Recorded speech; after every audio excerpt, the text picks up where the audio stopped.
वैसे तो दुनिया में ना जाने कितना लड़की बाड़ी जिनकर खूबसूरती देखे के बाद केहू के भी होश उड़ जाए और हर लड़की अलग अलग तरह से खूबसूरत लागेली। केहू आप उनकर चेहरा से खूबसूरत लागेली तो केहू अपन फिगर से। और आज हम राव लोगन के बीच जे लड़की के बारे में बतावे जा रहल बानी उनकर फिगर और हॉटनेस के लाखों लोग दीवाना है।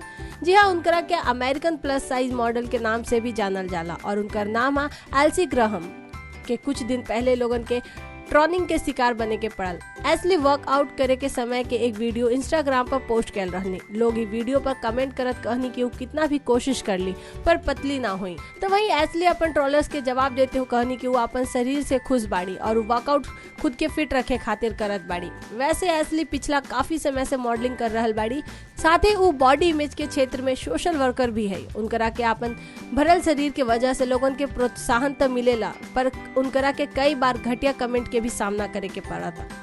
नेक्स्ट 9 न्यूज रूम से प्रियंका राज की रिपोर्ट।